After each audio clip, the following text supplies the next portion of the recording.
Hey, how are you, Jerome? Hey Norma, I'm doing excellent. How are you doing?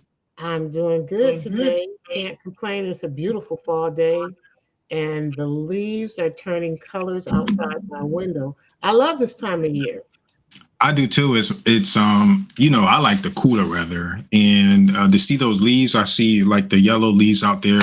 I really appreciate it. I got some leaves outside of my windows in my place too. Speaking of, Norma came to see me, I think 2 weeks ago, y'all. So it was fun. We did an Oh, episode while she was good. here in person. Yeah, it was really cool to be with you in person. That was really I feel like I can drive to Philadelphia every now and then just to do a live in person. Yeah, Yep. you're welcome to. Yeah, yeah. So I have a grandchild there and a daughter, so it was just a nice week. So thanks for having me. I appreciate it. You're welcome. Thank you for coming. Yeah, my pleasure. So today we're going to talk about the top 9 things that really these are secrets that I never really talk about. So I'm going to give folk a few things that yeah, I kind of hold back on. They are my secrets to my success, and they work really well. And one of the things that these secrets will do is to ensure that you get close to a 5-star rating. You know, nobody and nothing is perfect except for if you're going to ship some things up to space like NASA. You got to be perfect in that case. But Precise. yeah, you got to be precise and perfect. And or if you fly in an airplane, I would want you to be perfect. But anyway, in this particular case, there are some secrets that I've never revealed, and today I'm going to reveal those secrets. Well, I'm excited, Norma. I'm excited to get started, and we're working on a project together. We're going to make this into a book. So, anybody that's out there looking for how to be successful in short term rentals, this is going to be the book for them. So, Norma, our title is what? What is our title, Norma? Short-term rental secrets revealed. All right, I'm Remember excited. this is So, because I'm revealing my secrets, and I'm all having right. a hard time, y'all, trying to letting this go. But we're going to go forward. We're going to go forward. We're going to go forward and we're going to help people because they're going to be like, you know what? That was really good, Norma. I want to work with you. Well, yeah, and you all have Jerome to thank for this. Yeah, I'm putting some pressure on her, y'all. So, all right, Norma, we're going to start with short term rental secrets revealed by Norma Richards. These are Norma's top 9 secrets for her to achieve success in short term rentals as a real estate investor. I'm going to start with we're going to give you the secrets in no particular order. We're just going to give them to you and we might rearrange them later, but these are the secrets. So we're giving it to you raw, uncut. We're going to tell you what the secret is, why it matters, and then Norma's going to tell you how you can implement that secret. And if you want her help, you can hire her for her help. So, secret number 1, make sure the exterior appearance is appealing and make the pictures alluring. Norma, tell us what that means. So what that means is to I like the word allure because it means to draw a person in. And you have to remember that short-term rental is competitive. You Mhm. have to make sure when people see your listing, they want to stop and that picture should grab them. And one of the things you want to do is make sure that your exterior looks good. Like I have flowers at all of my listings, and I have to give my husband credit because he's the one that plants all the flowers. If he were here, he would say, I was going to take credit for that. But I'm being good today. I'm going to let y'all know my husband is the one who plants the flowers at our listings. Also, paint colors. Now, um, I have properties with various different paint colors. Now, the one that's the most modern looking is a white house with black doors, black trim, and it has a little bit of gray at the top. But and then I have a house that has it's mauve and white, and that is a very '60s color. So, my daughter says, Mom, that's like old fashioned, but if it depends on who you're appealing to. Older folk don't mind a little nostalgia. And that's how I put it. It's nostalgic, baby. It's not old.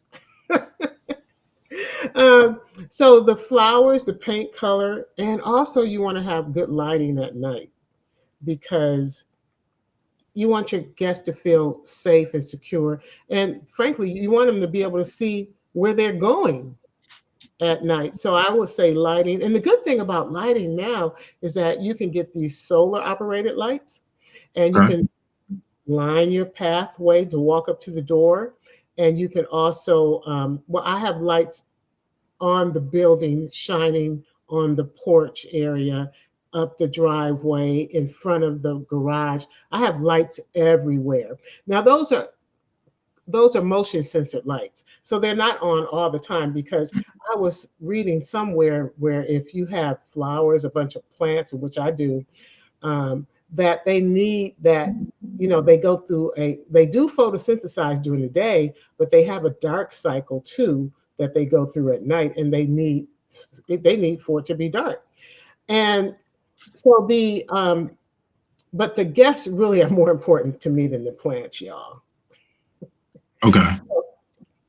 I have some lights that come on automatically at dusk. So when it begins to get dark, they automatically come on. So I don't have to ask the guests, or I don't have to worry about them being on all day because they're activated by the sunlight or the darkness. And so I like to use those kinds of lighting because they're reliable.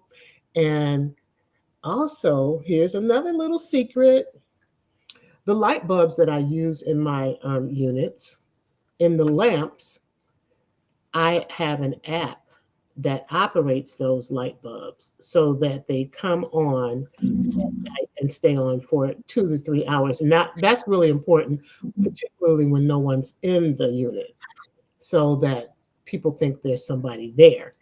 So there's a lot of ways you can make your house smart and do things automatically. Appealing I'm and sorry. alluring. Appealing and alluring.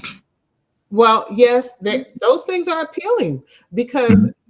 it is appealing to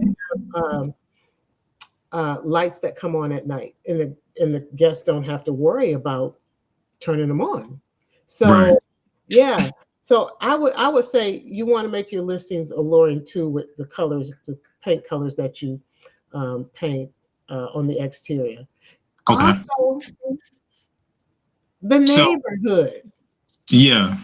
So we're on make our exterior appealing and make the pictures alluring. Mhm. And you just told us what that is. And now tell us why that matters. You talked about it a little bit. You talked about the safety and comfortability. Tell us why we want to make sure there's the listing, right? The exterior is appealing and why it matters. Like, how does that contribute to our listing? Okay, so how does the alluring listing how Yeah, does like, yeah, well, how okay, does the appearance being appealing and alluring contribute to our listing? It, Mhm. it contributes. The bottom line is, Jerome, that Mhm. these things, short-term rental is competitive. Okay. So when people are perusing the internet and they're looking for, if they're you're on Airbnb, Verbal, if you have your own website, Mhm. when you people are looking, you have to make them want to stop and look at your listing and go, oh, that's nice. It's well kept. If the exterior is well kept, obviously they're going to think the interior is as well. So it's like first impressions. Okay. Yeah. That makes a lot of sense. You talked about it a little bit, but what are, like, give me three things that I can do to make my exterior appearance appealing, and then give me three things on how I can make the pictures alluring. So let's start with number one. How do I make the exterior appealing? Three things. Flowers, lighting, and paint colors. Okay. Modern paint colors, if yeah. Modern paint colors. What do you mean by modern paint colors? Well, I have I mean, well, okay, let's not use the word modern. I think that the colors should have a wide appeal. For example, you wouldn't want to paint your house purple Okay. because that would not have a wide appeal. because the most common house color in America really is white. And so if you painted your house white, there's no, that doesn't make your guests feel some kind of way about the house. So you want to, just like when you walk in some rooms, they are very neutral. And that's because it's more appeals to a wider variety of people. The same thing for your exterior. So you wouldn't want, like I said, purple or lime green, for example. Okay, thanks. So number 3 is like, what are 3 things we can do to make the pictures alluring? Well, you can do, first of all, accurate pictures. So you could do pictures in the winter, spring, and in the summer. So in the summer, you're going to have a lot of flowers, right? Mhm. And then in the winter, you're going to have snow. The spring, you would have, even fall, you would have. I should get some pictures of my properties during the fall. I don't have them because the leaves are turning. And so it'll give a good idea of whatever season is they're booking, they'll know what the property will look like. And then in the spring, you have those uh, not rosebuds, but the things that come on before you get the leaves. What are those called? I'm not Um, sure. okay. Well, anyway, and you see these pretty flowers on the trees before they get the Okay. leaves. So So flowers, accurate pictures, yeah. and what else? So the third thing was the paint color. Paint color. Okay. Yeah. All right. Excellent. Excellent. Thank you. No, thank Um, you.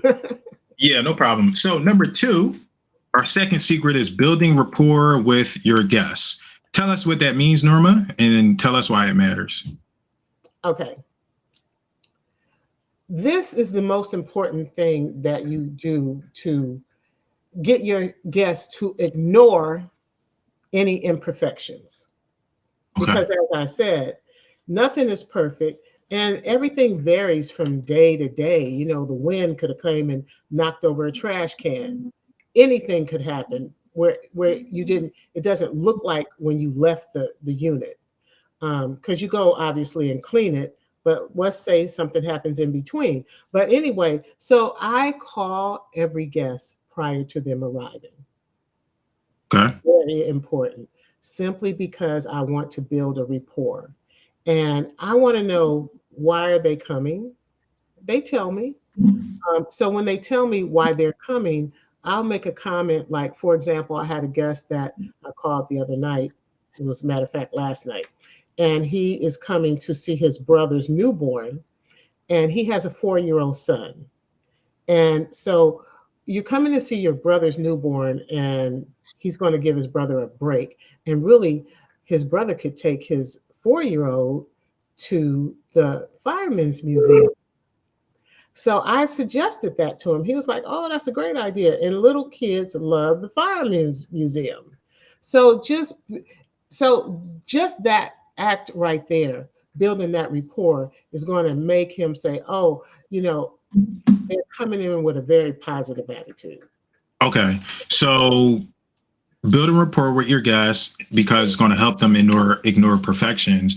And part of the way that we do that is, you said, like, why are you coming? Right. So is there a particular script or a particular set of questions that you go through for these guests, or do you go more natural? Well, I don't have a script. Okay. I'm pretty well. If I were to have a script, my script would be, first of all, I tell them the reason I'm calling them is to welcome them. Okay. So yes, I do have a script that is in my head. Okay. Okay. I tell them, "Hi, this is Norma. I'm calling. I'm your short-term rental host." And I don't say short-term rental, whatever platform they booked on. That's the name I use. And so I say, "I'm calling for 3 reasons. No, number one, I want to tell you welcome." And they go, "Oh, yeah, thank you." And then number two, what brings you to Columbus or DC or wherever? And they'll tell me, and I'll go, "Oh, well, is since you bring in your son," because it'll show me in the reservation how many people are coming. And I'll ask their children's ages. And So I'll suggest things for them to do. And they'll go, "Oh, that's so nice." And then sometimes I'll ask them, "Well, if it's a teenager, what are your teenager's interests?" And that way I can specifically target them to a place where the kids will have an enjoyable time too. So those are some of the things that I do. Welcome, and then I want to know what the reason, what's the purpose of their visit, and then I also let them know that if they call me, that their call won't go to spam because I've already connected with them. You know how your phone, if it doesn't recognize a phone number, it'll go to spam. Yes. Yeah, I want to let them know that they won't have that problem with me. Okay. So before we started today, you talked about the importance of communicating, which we just talked about a little bit. And then you also talked about following up while the guests are there. So can you talk about that a little bit more before we move on to the next secret? Of course. So building a rapport and maintaining the rapport. So I always contact them after they've been there for one day, and I ask them, "How did you sleep? Do you have any questions?" Let me see. "How did you sleep? Do you have any questions?" And that kind of thing.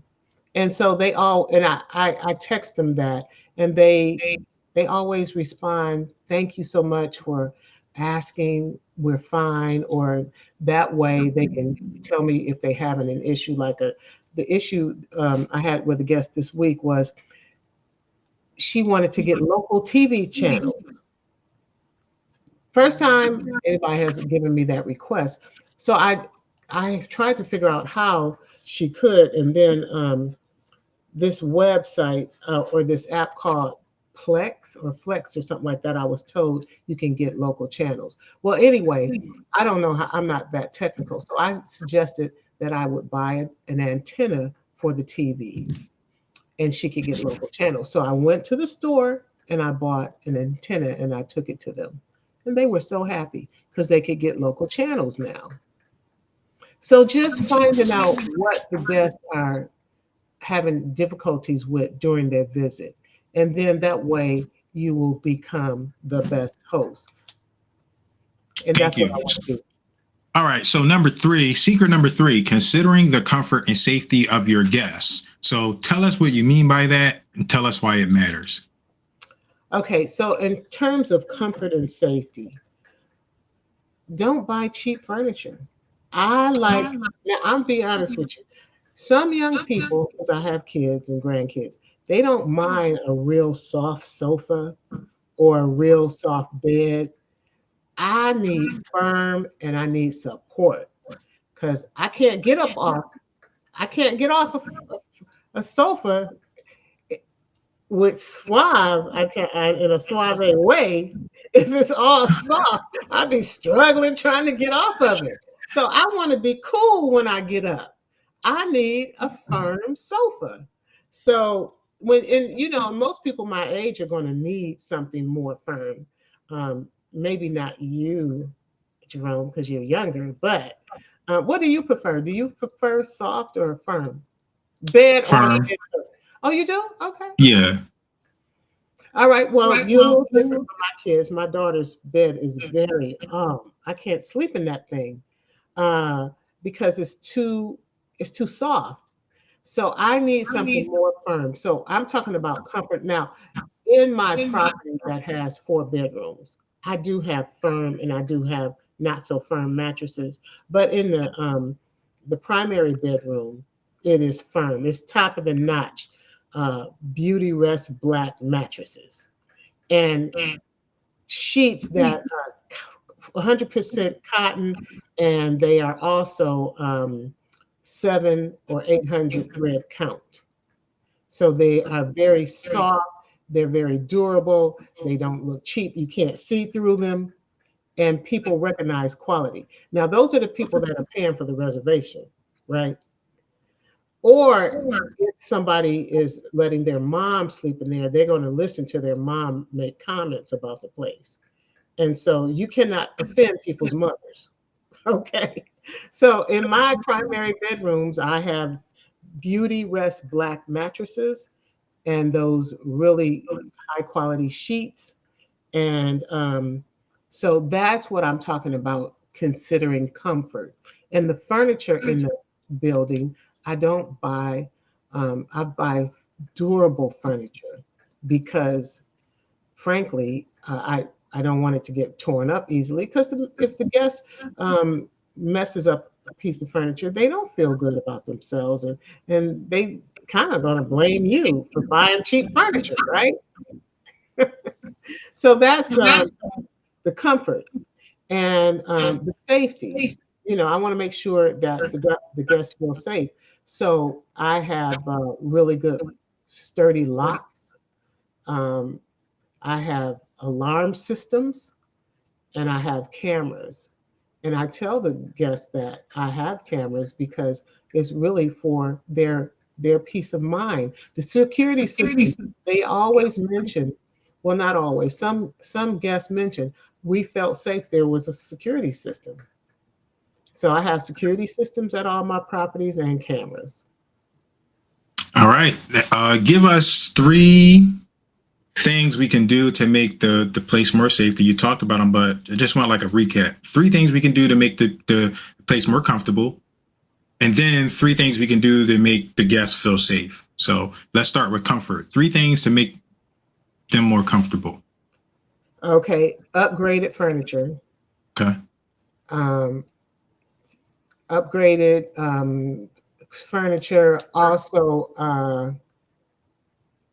oh yeah, the mattresses should be. You should have offer some firm mattresses, Okay. and also if you have sturdy furniture, they won't break it.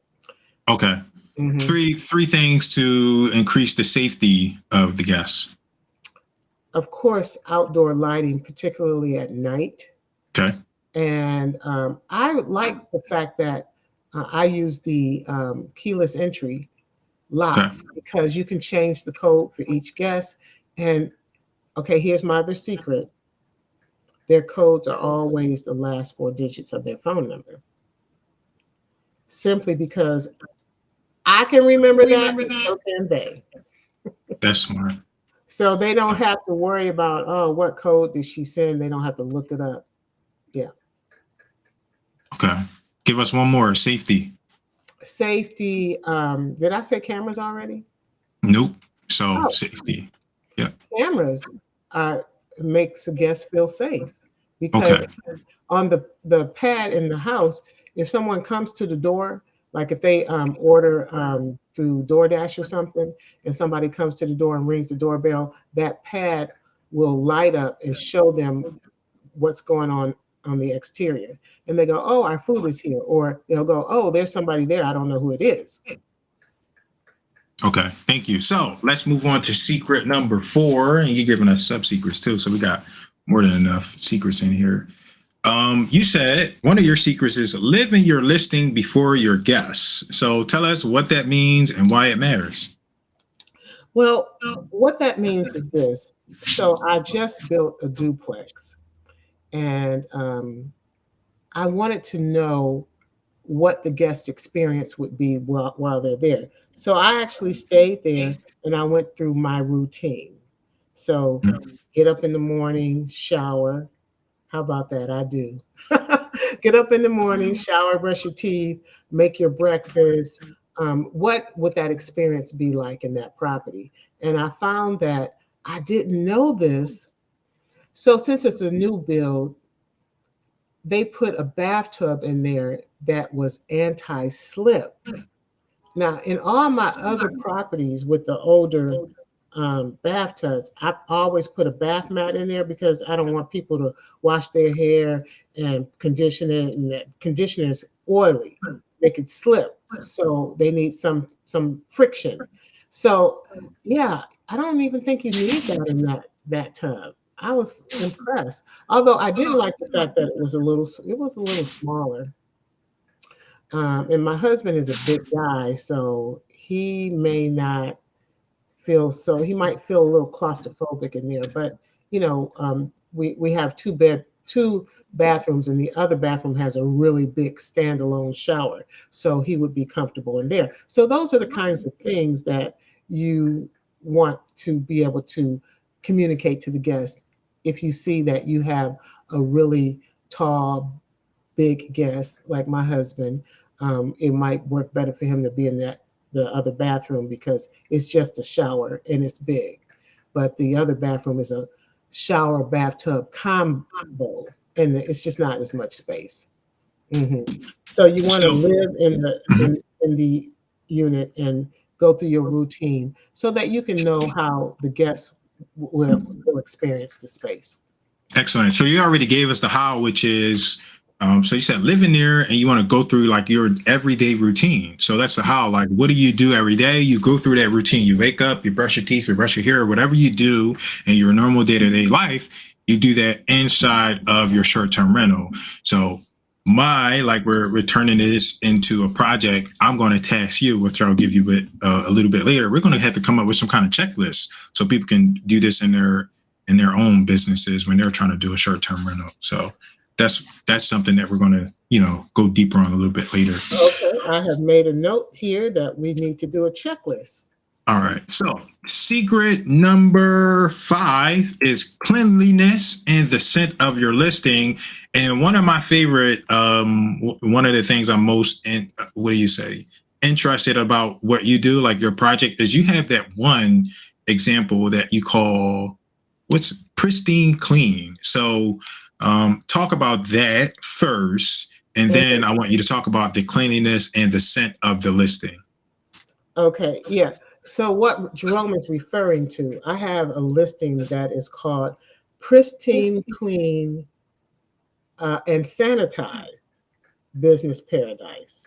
So it says it in the name that is going to be pristine, clean, and sanitized. So when you go to that listing, if it says that, it better be pristine, clean, and sanitized. Um, because, I'm a microbiologist.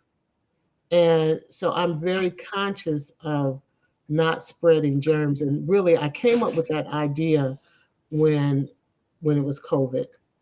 Okay. And I had several people that told me, well,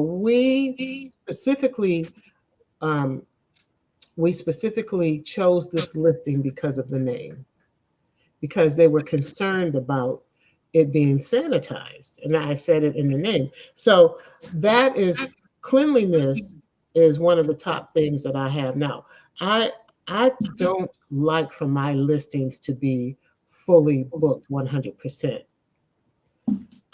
I like some time in between my bookings. Now, and the reason I do that, so in other words, I don't want 100% occupancy. Some people may say, well, that's crazy. Well, it's not, because if you do a deep clean, you know, you have 4 hours between guests when you book them, generally. They check out at 11, check in is at 3. Now, how in the world are you going to do a deep clean in 4 hours? You can't. You need a couple of days. So when I say deep clean, I mean deep clean. I clean and sanitize every surface, the walls, every inch of the walls, the baseboards. And when you walk into the ceiling fans, everything gets sanitized. The rugs, I change all the rugs. So I don't have carpet in my units. I want to be able to come in and freshen up that floor. The only thing I don't clean is the ceiling. But if I could find a way to do that, I would. But anyway, and then the surfaces in my units are wipeable. I have very few. Well, if I have upholstered furniture, they have covers on them that I can take off and wash. So when I say pristine clean, I mean everything in that house, every inch gets cleaned and sanitized. You can't do that in 4 hours. So when people come to my unit, when they walk in, it smells so fresh. And if when it loses that fresh smell, that's when I shut it down and we freshen that unit, because I have a very sensitive nose. And my mom had one too. I can smell a rat from a mile away. So not that we have any rats, but I'm just saying that's how sensitive my nose is. And so when I walk into a place, that's the first thing that I sense is the smell. So since I'm so sensitive to smell, I think other people are too. So that's why my units are pristine, clean, and sanitized. And Thank you. they smell fresh. Okay. So three things. What are three things we can do to make it pristine clean? Like what you do? Like what are your three things that you Mhm. do? So I do a deep cleaning. Really, after if I have a guest that stays more than 30 days, it's a deep clean automatically. I also I also periodically, like once a month, um, really I do a deep clean monthly. And I tell you how I wash the walls. I'm gonna just give you this. I have that old cedar mop, and you can change the mop heads on it, and you can wash the walls with that thing very, very fast and easily. You can clean the baseboards with it, and so that's what I do. Now I want to say, so old cedar mop. I'm not trying to do a commercial for them, but I'm trying to tell people how to do things easily without it and efficient. That's the word I want to use, because nobody wants to do this if it's hard and it's not efficient. So you do the deep clean, you use the O-Cedar mop to clean the walls and the baseboards. And let me see, number three, because that was two, right?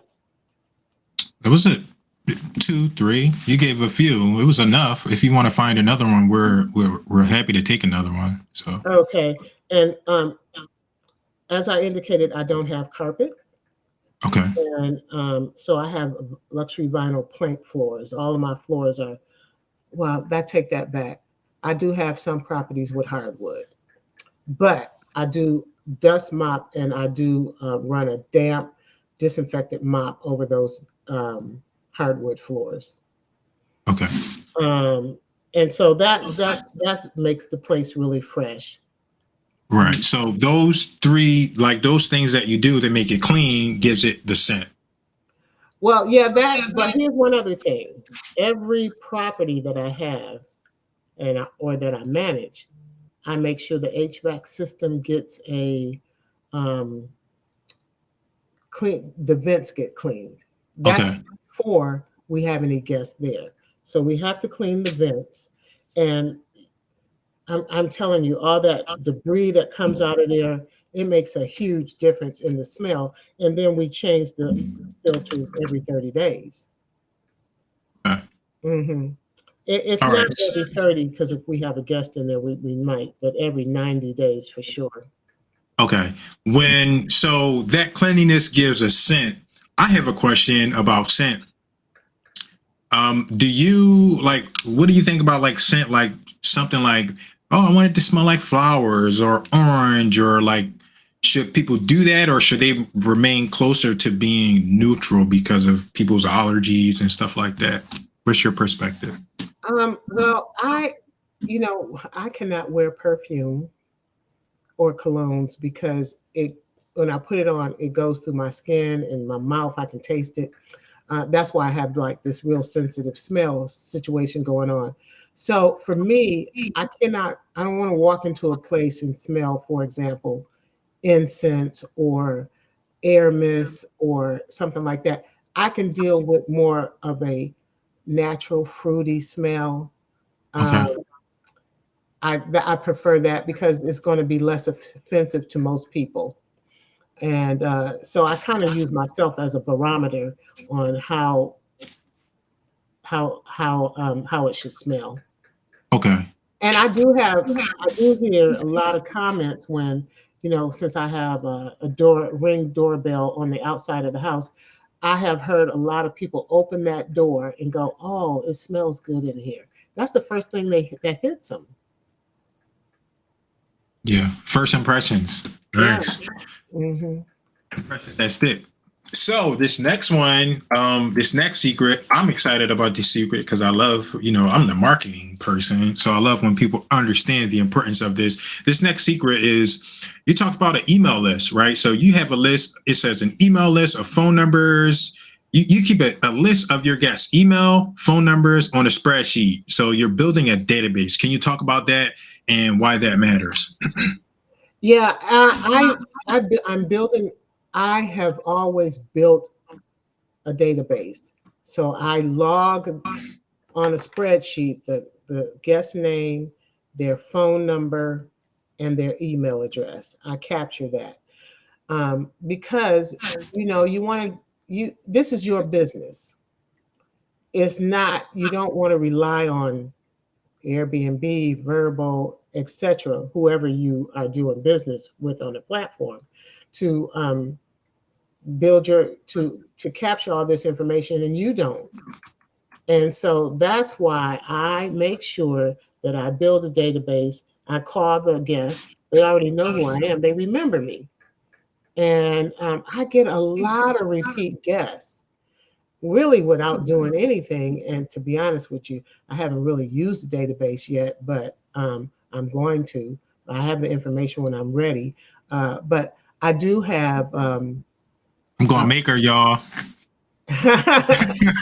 Well, I have had lots of success with people just coming back to the listings because of building the rapport. They like the units, and so yeah, people come back. But that database is going to be used um, to contact people because I know these people have a reason to come to Columbus, right, Mhm. or to Flint or to Washington D.C. So, well, I think more of my guests that come to D.C. I do have a lot of people come there to work, but a lot of people come there as tourists. But they always say we're going to come back. So, yeah. Yeah, I like that. And one of my favorite things that I learned from one of my mentors is just saying thank you. And sometimes just saying thank you to a person makes them say, hey, you know what? I've been meaning to, in our case, I've been meaning to book another because I'm going out in that area. And you just said thank you.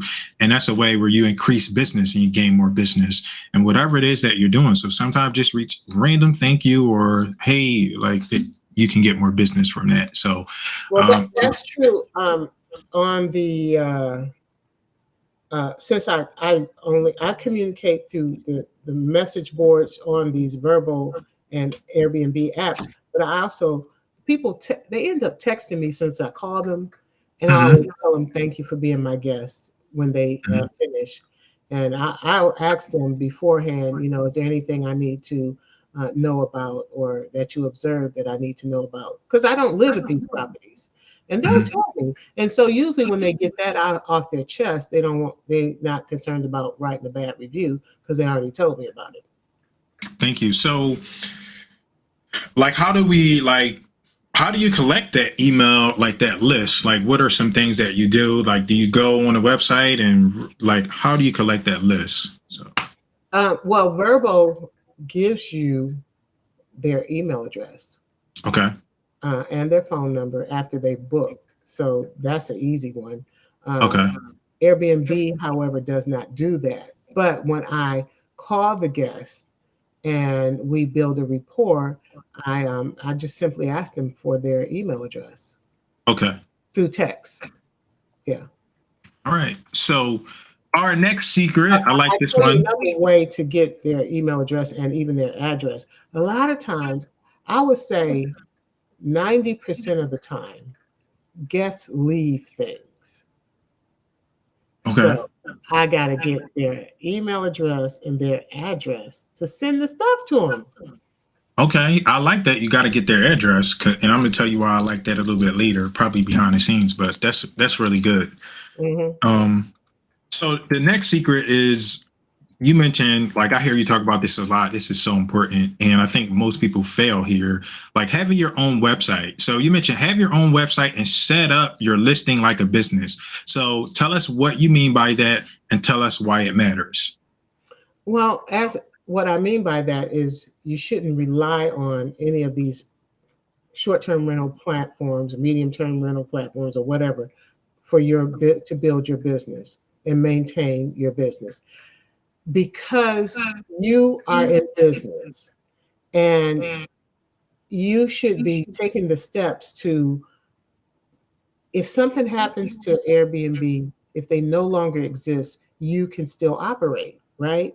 Something Mhm. happens to Verbo. What if you get kicked off of these platforms? Because they always have all these rules. You got to deal with the city. They have rules. They can kick you off at any time. They can suspend you, kick you off. What do you do in that case? So you have to be prepared and be proactive and say, oh, I have my own website. I have my own database. I can do my own marketing through Jerome because that's what he does, the social media marketing. So that's why it's important to build your own business and have your own marketing strategies in place. It's really important. You don't have a business if you are relying on somebody else for your livelihood. Thank you. What are some things we can do to like get that website up? Like, if you could give us a tip, like set up your own website. Like, what should that website contain at the very minimum so we can be successful? That you know. Well, first of all, you want to give them a bio about yourself because Mhm. people want to feel like they can trust you as a business owner. It doesn't have to be long, it could be brief. And, to be honest with you, a lot of people go to your LinkedIn account anyway to check you out. Really? They do. They look you up on Facebook, LinkedIn, they Google your name. And so if you create your own website, like for example, I have a website, normarichards.com, and I have one, happyspacesllc.com.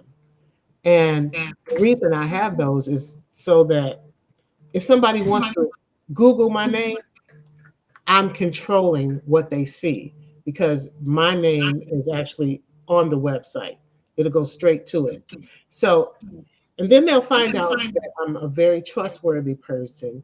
I'm very community oriented and all the things I have done to help the community.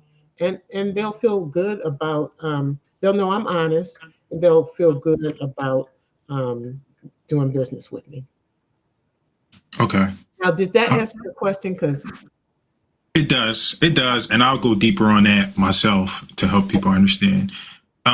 This teamwork, y'all. Like, you can't be successful in any business without having a team. you So, can't. number, have your own website and set up your listing like a business. I think we can go deeper on that. When you say like set it up like a business, what does that mean? Like, and how do people normally set it up versus not setting it up like a business?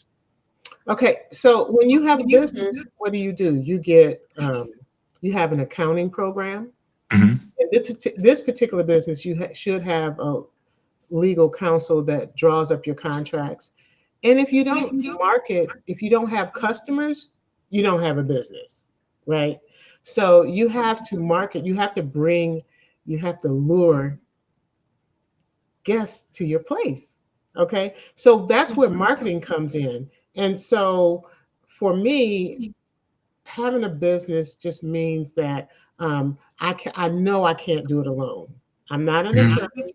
I'm not an accountant. I'm not an expert in marketing like Jerome. So, and I recognize that really, I think more importantly than legally and um, accounting wise, well, legal, you probably should have that tight. But if you don't have customers, you just don't have a business. That's just the bottom line. So that marketing is the most important thing, um, and having a good product or service as well. Thank you, Norma, for sharing that. And I'm so proud, y'all. It's the truth. Like, if you don't have customers, you don't have a business, and you're going to struggle. You won't have success in this business. Marketing is tied into a lot of what we do. Our next secret, Norma, we're on secret number 8, and we got one more after this, is don't depend on third-party apps like VRBO, Airbnb, etc. So, can you tell us what you mean by that and why we shouldn't rely and depend on those third-party apps? Okay, yeah. So that is really what I just talked about in terms of building your own business, and I Mhm. just explained that. you don't want to rely on verbal Airbnb to bring you customers. Okay. Because, like I said, what if something happens? What if, well, I'll give you a good example. Since I've been doing, since I've been with Airbnb and Verbo for a while, their site has gone down. Their sites have gone down a few times. And I was in the middle of dealing with a customer or guest that was coming, and I couldn't get in touch with them because they made the reservation. Then all of a sudden, the sites went down. But it's gotten better here recently. But yeah, that can happen. And then what do? What if they were to go down permanently? That's really the bottom line right there. You have to have something else going on. You have to be your own independent business. You can't rely on them. Okay.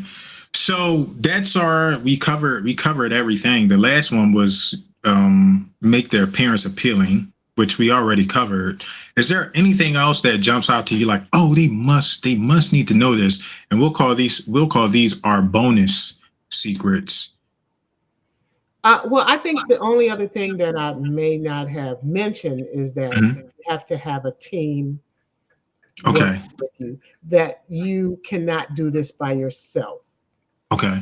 And so, although technology has really made it easier for people to run their own independent businesses like a sole proprietor, but I'm not a sole proprietor. I'm an LLC. I have a team that works with us. And so, yeah, I'm telling you, you can't do this by yourself. You need Okay. people that are experts in their areas to work with, like Jerome with the marketing. I have an attorney, I have an accountant, I have a bookkeeper, I have cleaners, maintenance people. I can't do all that. Right. So, yeah. So I was going to, you like went, and I was going to ask you to list out like what are some team members that people should absolutely like, who should you absolutely have on your team? But I think you missed like an important one. So I want you to like, I want to go back and I want to like maybe strategically like list them out. Like, who do you think is the most important person to have on your team? And then I want you to try to go in like an order that you think makes sense. But if you can't, it's not a big deal. Does that make sense? Okay, I can try. All right. So you So want to know who's the most important person on your yeah, team? like not the most important, but what do you think of like, oh, you absolutely need that person. You probably need that person first. And I think like when you were explaining it a little bit earlier, you talk about legal, you're like, that's important because of documents, but it might not be. So according to you, like there's no right and wrong. We just want to hear Norma's perspective. Who does Norma think is like, okay, you need that person, that person, that person? Like, what's the first person you think of when you're thinking about a team? Oh, okay. Well, it depends on the size of your business because, Hmm. okay, like I said, I don't do all these things myself, but from the beginning, I was able, like when I had one unit, um, I could manage it and clean it myself. And I Hmm. was just on Airbnb and they had the legal stuff already in it. But when I grew and expanded, it became important for me to have an attorney to draw Okay. up the documents that I needed because you need agreements between uh, the cleaning staff, and I would say the cleaners are the most important thing when you're really running um, more than one listing. You got to be fair, pay them a fair wage, and be concerned about them because they they can make or break your business because as I indicated, my listing is called pristine, clean, and sanitized. I can't clean and sanitize all these units that I manage. So my cleaning staff, the contractors that I work with, I am super, I pay them fairly. I make sure that I have several cleaning teams that I can access simply because they have lives too. And you don't want to put the pressure on them that they have to always be there so they can take time for their kids or their health or whatever it is that they need to do. You have to make sure that you have multiple cleaning teams so it takes the pressure off of all of them. And of course, you have to balance that because you want them to all have consistent work, but you also want to make sure that if they can't make it, that you don't make them feel bad because they can't, because they have lives. Okay, so here's what I got from Norma, y'all. So, and here's what I'm going to say. So, here's what you need on your team. Number one, what I think is you need you, right? You got to be in the right mindset. You got to have the right training. You got to be committed to this process. So that's the first thing that we need, right? In order to build a team, we got to be successful and strong ourselves, right? So that's number one. Number two is an attorney, right? When you're growing and you're getting bigger, you need an attorney. All right. Next is three, right? So a legal team. Number three is cleaners. All right. So you need a cleaning team is what next. That they help keep your short-term rental in order and they help things run smoothly. And then number four, I'm going to throw this in there because that's what I do, y'all. So you need a marketing team, right? You need a marketing team. You need people to help you market your listing and get that stuff running. And then this is where I think we haven't really talked about this. And I'm going to put it on Norma. I think you need a mentor or a coach. And I think people forget about that as being part of their team. So could you talk about that, Norma? Well, you're absolutely right. You do need a mentor or coach, and I have mentored many people. When I first got into this, I don't think I had a mentor, because it was so new. You know, I had to figure it out on my own, um, and I was introduced to short-term rentals through my children because they used to travel, or they still travel a lot, and they would tell me that they're staying at an Airbnb, and I was like, "What the heck is that? It's not even a word. Airbnb, it needs another vowel Mm-hmm. or two." But anyway, they explained what it meant: air mattress, bread, and breakfast, bed and breakfast. Okay, fine. But anyway, I stayed in a few of them with my kids. I never met any of the owners, though. I never met any of the owners. So I had to just figure it out on my own. But since, I've been in contact with so many other hosts and real estate investors, I have mentored lots of people. Okay. And so, Norma, you offer different services. You offer, I don't know exactly what to call it, but you offer services, and I want you to talk about those services, and I want you to tell people how they can get in touch with you for those services or for your mentorship or your coaching. Okay, so they can get in touch with me by going to happyspacesllc.com. My contact information is on that website. And And they'll get access to both services, the mentorship and the yeah, they can contact me for mentorship, or if they have a space that they want to put a listing, make a listing on Airbnb, because I do that. I just did that this weekend with a young man who bought a property, and I actually have one of his properties now, but he brought another property and he wanted to make sure that he set it up in a way that it would be efficiently run if we do a short-term rental with it. So I told him what he needed to do. And I actually worked with another young man, and we looked at several properties.